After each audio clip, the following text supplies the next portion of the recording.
Salut à tous, la team OL, Thomas M. Show pour Lyon Fan TV. Très heureux les gars de vous retrouver pour une nouvelle vidéo. Avant toute chose, n'hésitez pas à participer au concours pour gagner encore un maillot extérieur de l'Olympique Lyonnais. C'est très simple, vous allez dans l'onglet communauté, vous allez être abonné à cette chaîne, il faut absolument être abonné, mettre un commentaire sous la publication et le tirage au sort aura lieu le 26 mai après notre foire aux questions en live. Ça sera à 21h les amis.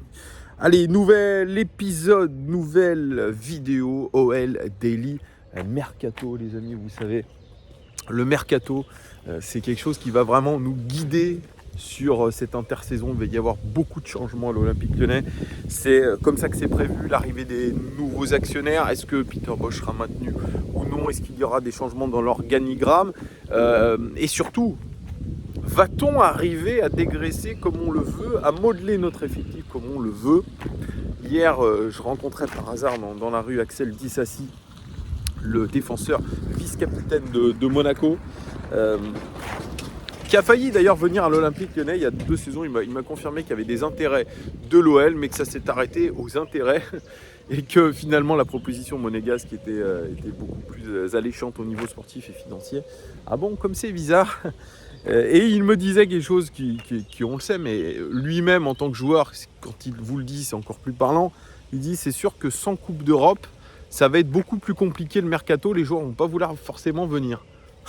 Voilà, donc c'est à peu près ce qui va nous arriver les amis, c'est que nous n'avons pas de Coupe d'Europe et quand vous n'avez pas de Coupe d'Europe, évidemment ça va être beaucoup plus difficile de recruter des joueurs de grande qualité. Après vous allez me dire, mais Thomas, comment est-ce possible de raisonner? Oui, quand vous n'avez pas de Coupe d'Europe, eh bien vous n'avez pas forcément les meilleurs joueurs, mais même quand vous avez la Coupe d'Europe, vous n'avez pas forcément les mêmes joueurs. D'ailleurs, j'ai oublié de vous le dire dans la vidéo avec Anto Lopez, quand il cible Peter Bosz, il dit qu'en gros, la saison dernière, on avait fini à une place en Europa League avec quasiment la même équipe. Donc en gros, Rudy Garcia avait été capable de mieux manager son équipe que Peter Bosz avec quasiment le même effectif. Ça, c'était l'autre tacle à Peter Bosz. Voilà, le tacle déguisé, mais bien appuyé quand même.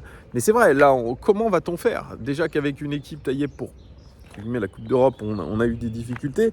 Comment va-t-on faire avec une équipe de bricolage pour pouvoir accéder de nouveau aux places européennes, parce que c'est l'objectif de l'Olympique Lyonnais, c'est d'aller chercher la Ligue des Champions, une place en Ligue des Champions la saison prochaine, ou du moins une place en Coupe d'Europe. On verra comment ça va se faire. Peut-être aussi d'aller gagner la Coupe de France. Donc il faut remodeler cet effectif. Et donc les rumeurs, elles vont bon train, puisque beaucoup de joueurs sont sur la liste des transferts. Paqueta, Thiago Mendes, Boateng, Denayer lui n'a pas renouvelé, il est parti libre. Vous avez Dombele qui est retourné du côté de West Ham. Il y a des rumeurs de transfert. On parle en ce moment de Dembélé. Dembélé ne devrait pas rester à l'Olympique Lyonnais, fort de sa saison individuelle très bonne en termes de stats. Il a marqué beaucoup de buts, pourtant absent 3 mois, donc c'est une sacrée performance. Un joueur qui pourrait aller du côté du championnat anglais, de la Première Ligue qu'il a connue par le passé. Il pourrait y retourner pour 25 millions d'euros, c'est en tout cas ce que dit. Lui ne veut pas renouveler pour l'instant son contrat à l'Olympique Lyonnais, il voudrait même partir libre à l'été 2023, mais l'OL ne l'entend pas ainsi, surtout qu'on a besoin de liquidité, donc il devrait probablement partir en Angleterre. 25 millions d'euros sont mis sur la table, des clubs anglais sont intéressés, les noms n'ont pas filtré. Écoutez, je dirais que c'est quand même une perte, parce qu'un joueur qui vous met plus de 20 buts dans une saison, et qui est quand même un leader d'attaque, on peut en penser ce qu'on veut, il a fait une saison absolument incroyable en termes de stats, surtout quand on finit 8e de ce championnat et avec 3 mois d'absence, je le répète, donc ça serait une perte, mais on est obligé aujourd'hui de penser à l'économique et de se dire que c'est une bonne valeur marchande quand même, que 25 millions d'euros, je pense. Est-ce que vous voulez voir des kangourous, les amis? Ce sont des Wallabies Bennett. Alors, attendez, je vais essayer de vous les montrer. Est-ce que nos amis Wallaby, vous les voyez un petit peu, ce sont les amis Wallaby. Voilà. Ce sont des petits kangourous. Voilà. Non, je ne suis pas en Australie, les amis, mais ce sont des kangourous. Donc ça fait toujours plaisir dans une vidéo de voir des petits kangourous. Oui, donc je vous disais, Dembélé, c'est une bonne valeur marchande, donc on va le vendre. C'est la même chose pour Paqueta. Alors Paqueta était soi-disant malade, donc il n'a pas pu participer au dernier match contre Clermont.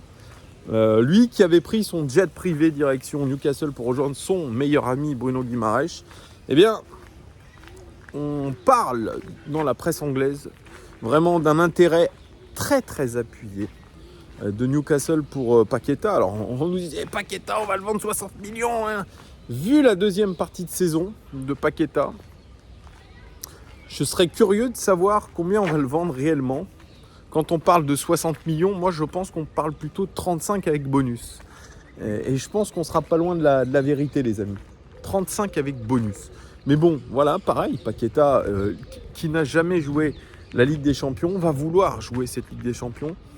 Il va surtout vouloir un petit peu connaître le très très haut niveau et se tester au plus haut niveau. Alors on parle de Newcastle, bien sûr. Vous allez me dire, ils sont pas en Ligue des Champions. Oui, mais peut-être qu'il y a un club qui fait la Ligue des Champions, qui fera la Ligue des Champions la saison prochaine, va s'intéresser à Paqueta. Et après, il y a ce choix avec Newcastle en se disant que, eh bien, il peut aller en Première Ligue dans un club qui a énormément d'argent et qui visera probablement la saison prochaine la Ligue des Champions, ou en tout cas le top fort de Première Ligue. Donc il y a un vrai choix à faire, mais en tout cas Paqueta, je pense, ne sera pas retenu et qu'il devrait y avoir des offres pour lui. Alors, il y a des nouvelles qui font plaisir aux supporters, je disais un petit peu sur les réseaux sociaux, c'est le fait que Léo Dubois, notre capitaine, auteur d'une saison apocalyptique lui aussi, en termes mental, en termes physiques, en termes de ce que vous voulez, lui aussi est poussé vers la sortie, ne sera pas retenu. Il a des offres du côté de l'Italie, les noms n'ont pas filtré, mais en tout cas, il a des opportunités. Bien sûr, c'est un joueur qui a des torts cette saison. Je suis d'accord, je suis complètement d'accord avec vous. Mais c'est un joueur qui est quand même international français, c'est un joueur qui a des qualités. Je crois qu'on oublie beaucoup ses qualités à ce garçon.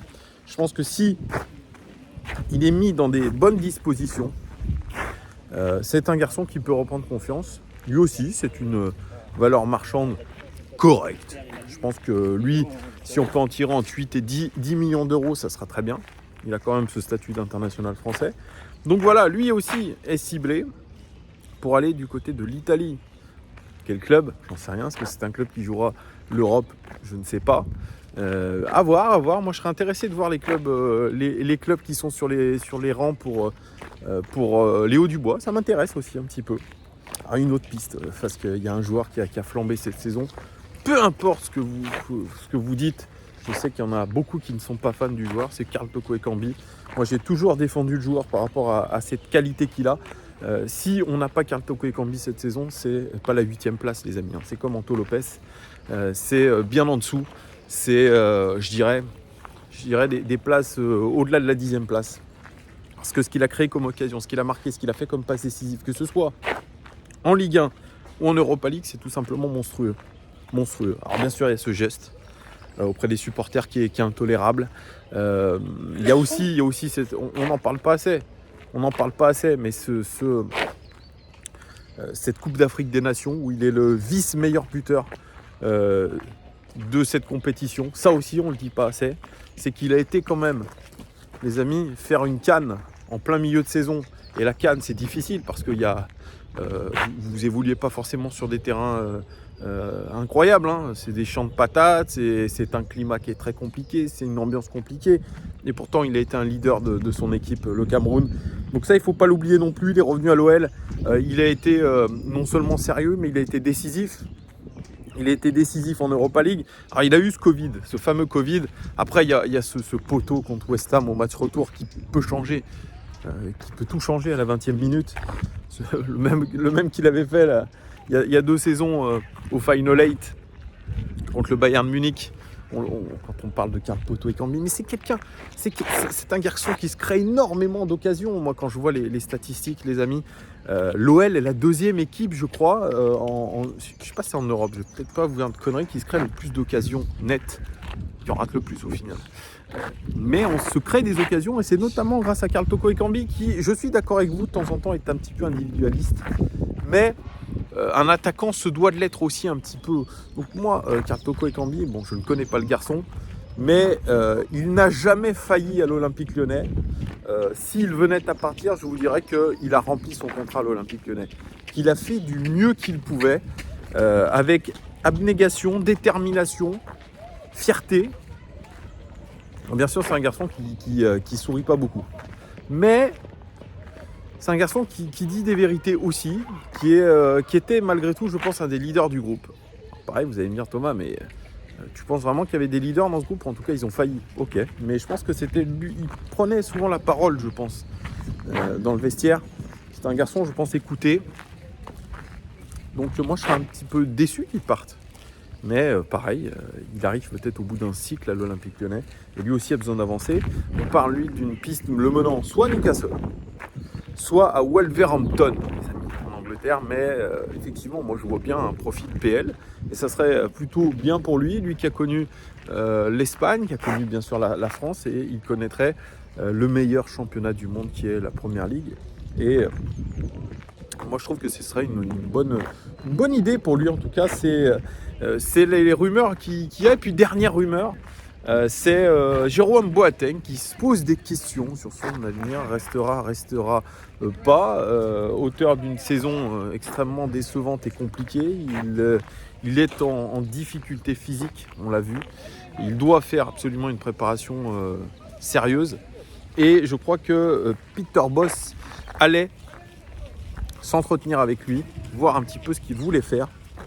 Est-ce qu'il voulait continuer ou non à l'Olympique Lyonnais? On va tester un petit peu sa motivation. Moi, je ne suis pas très confiant vraiment sur le fait de le voir rester. Et puis, ce sont des courses, les amis. Et je me sens pas à l'aise par le fait qu'il reste par rapport à cette saison qui a été absolument minable de sa part. Par rapport à son talent, par rapport à ses qualités, par rapport à son expérience, par rapport à son leadership, c'est un peu compliqué. Moi, je le vois bien partir. Et je le vois partir même vers un championnat un petit peu exotique. Peut-être la MLS, les amis. Peut-être la MLS pour lui. Bref, on verra ce qui va se passer avec tout ça. Mais en tout cas, il y a plein d'actualités qui vont tomber, d'actualités mercato. N'hésitez pas à vous tenir au courant sur cette chaîne. Likez, abonnez-vous, faites ce que vous voulez. Commentez surtout la vidéo. Commentez-moi ces rumeurs mercato.